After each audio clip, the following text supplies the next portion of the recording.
I'm glad to have a few minutes to talk with you about some of our programs this afternoon. The Risk Management Agency, for anyone who may not know, administers the federal crop insurance program.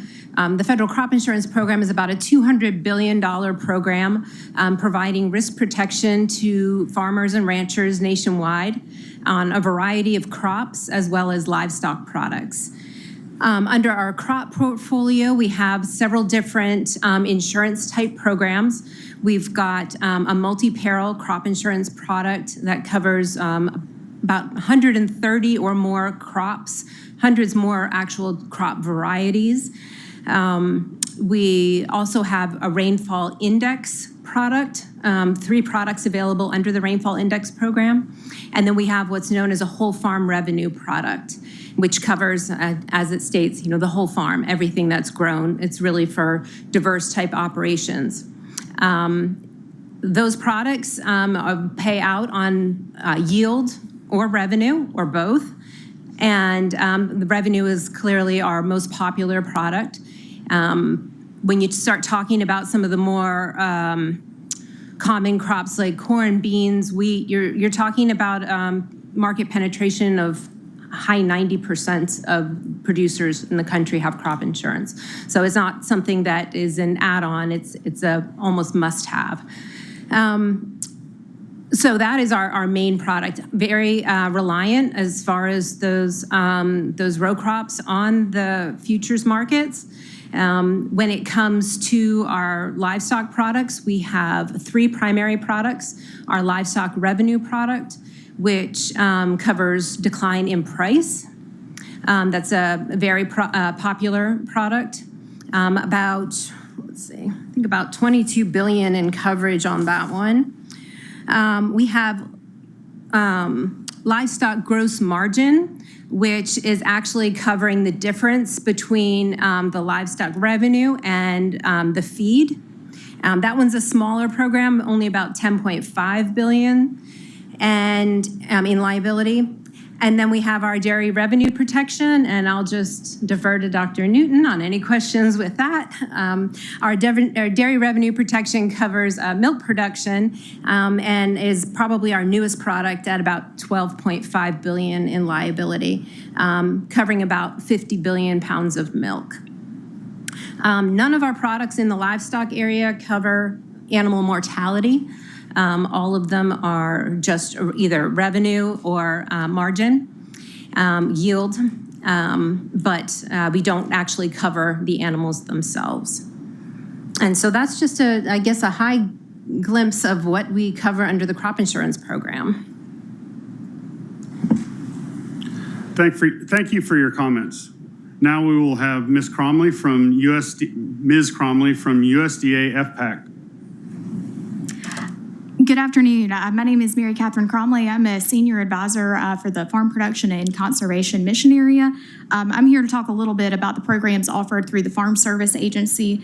In general, the Farm Service Agency offers a variety of commodity and livestock programs to help producers in times of price declines and disaster. Most producers in the country do business with FSA at this point because we do cover quite a wide range of different options for producers. Probably the ones that producers are familiar with the most are our ARC, Agricultural Risk Coverage, and then PLC, Price Loss Coverage programs. Payments for these are based on historical plannings, and there were some significant improvements in the One Big Beautiful Bill Act, or the Working Families Tax Cuts Act, that increased reference prices for producers and also added additional base acres for producers who may not have had the historical plannings whenever base was established. And the base acres are what we base all of our payments on. We can get into that a little later if y'all want to, but that is a little complicated to explain. We also offer a variety of disaster programs that trigger through different disaster events across the country. Not all of our programs require disaster designations, but offer programs that cover disasters for livestock and forage especially, and then I'll cover also increased expenses for transportation in certain situations. So we have a wide range of programs there, but happy to, as well as some marketing assistance loans and loan deficiency payments as well that help producers be able to delay their marketing if prices aren't great at harvest and be able to take advantage of better prices down the road. So that's a general overview. Happy to answer more questions as we go on. I can tell you as a Kansas wheat producer, thank God for ARC payments. Thanks to the USDA for joining us. Next, I'll turn to Dr. John Newton from the American Farm Bureau. Thank you so much, and thank you for the opportunity to be here. The American Farm Bureau Federation, we're the largest farm organization in the U.S. We have just over 5 million members across the country, and we're probably the only farm organization that does not have large-scale end users as part of our membership. So we really do represent small and medium size farmers around the country. I believe 65% of our members identify themselves as medium to small farmers. So I can't say enough how important these markets are to our members in terms of price discovery. The Commitment of Traders report gives us valuable information on the market sentiment. But I will say that you know, in my years at Farm Bureau and even prior to that, I don't think a lot of farmers are going to be the first users of these derivative instruments. I think they lean more heavily on the crop insurance products that RMA offers. They lean on the Farm Bill tools that Mary C. mentioned, ARC and PLC. And one of the challenges that farmers face is just the cost of utilizing these tools, margin accounts. It can be very cost prohibitive, whereas the use of crop insurance, premiums aren't due up front. Same thing with the livestock based policies, those premiums aren't due up front. So for farmers in a farm economy, as Senator Tuberville mentioned, that's pretty tough. Having that cash, having that liquidity on hand is pretty important to them going into a growing season. So they do utilize crop insurance and other tools to manage the risk. One of the other challenges I think farmers often have with these markets is the speed at which they move. You know, a farmer will, and you mentioned how many times the Commitment of Traders report is hit, 6 million times, I think, in a week or a month, however many times that was. The markets will move so fast after a market moving report, and farmers just don't have the ability to capitalize on how quickly those prices are moving. So again, those are other reasons why these RMA tools are so important. But we know these RMA tools depend upon a strong futures market for them to function. Ms. Manzano did mention that the dairy revenue protection product, we built that at American Farm Bureau Federation many years ago because a lot of dairy farmers did not have good options to manage their risks. And we also worked through the Bipartisan Budget Act to remove the cap on livestock insurance. There was a $20 million cap. We were able to remove that. So I think because of our efforts, livestock insurance has really taken off across the U.S. But we do hear from our members quite a bit that there are gaps in coverage. I think specialty crops would be one of the largest areas where our members feel like they can't adequately manage their risk. You mentioned whole farm revenue as an option, but for the farmers that I've talked to, that's like doing your taxes. It's not exactly an easy plan of insurance to take out. So we have specialty crops, poultry. Our poultry producers are desperately in need of some sort of risk management or index-based product, which I believe RMA is working on. We also hear from our farmers on the need for aquaculture products, commercial fishery products, more shallow loss products. But one thing I will add is for some of our small and medium-sized farmers, you know, access to these crop insurance products can be a challenge. You know, if you're a 25-cow dairy in Vermont, you're not the first call that someone gets to sell dairy RP to. You might not even be on the call sheet because of the incentive structure that's there with risk management products. So I think an emphasis to make crop insurance more accessible for small and medium-sized farmers would be much appreciated. But we very much appreciate the opportunity to be here and look forward to the conversation.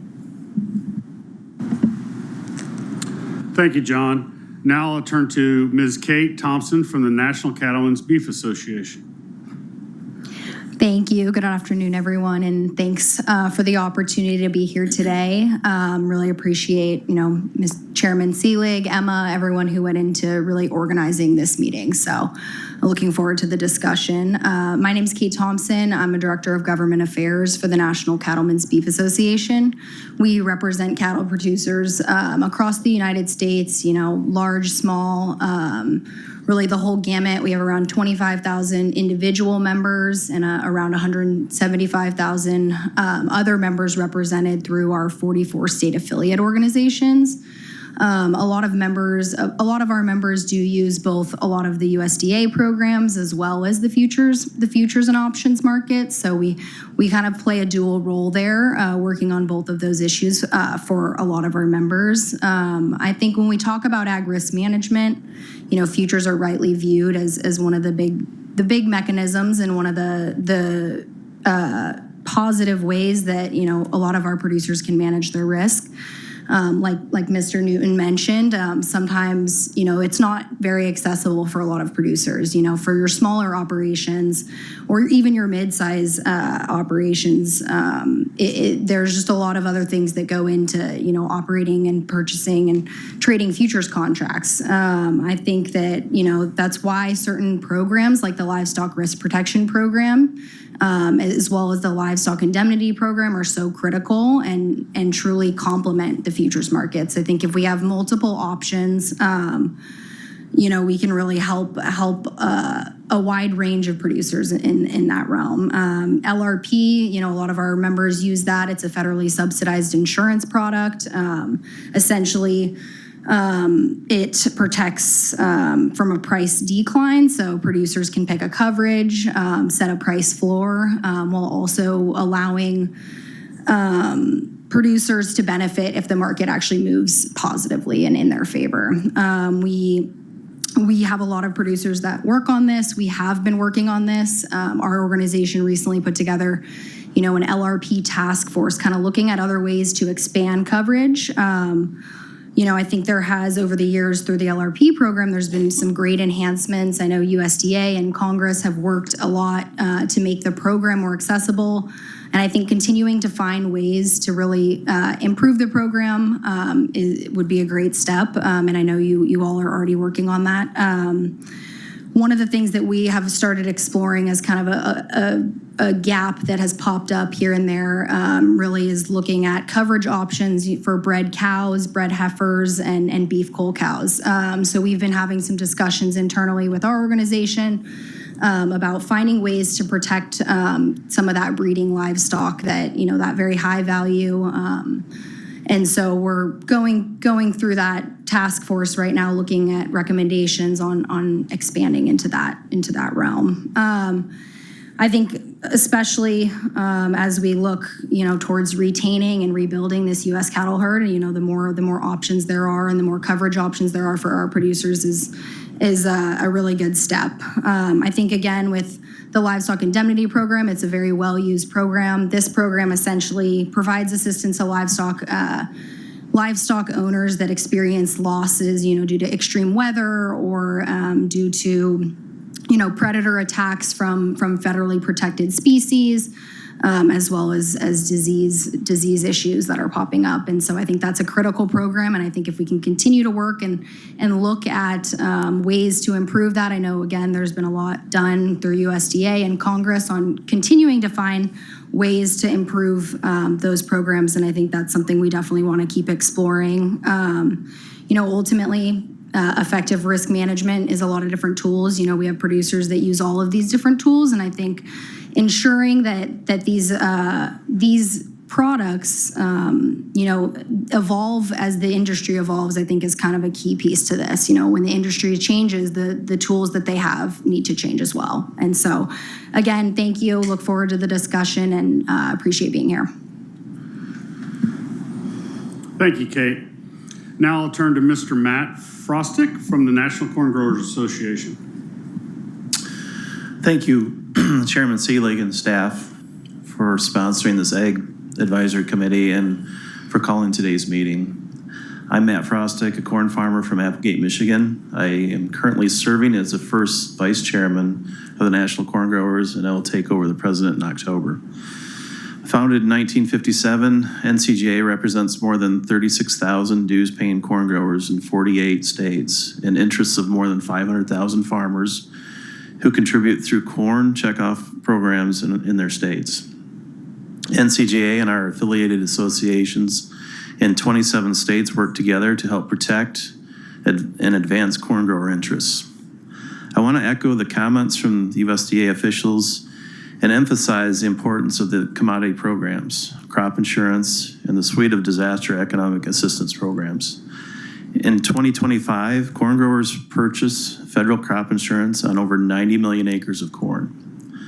When you include optional endorsement policies, corn growers had insurance coverage on over $63 billion in liabilities.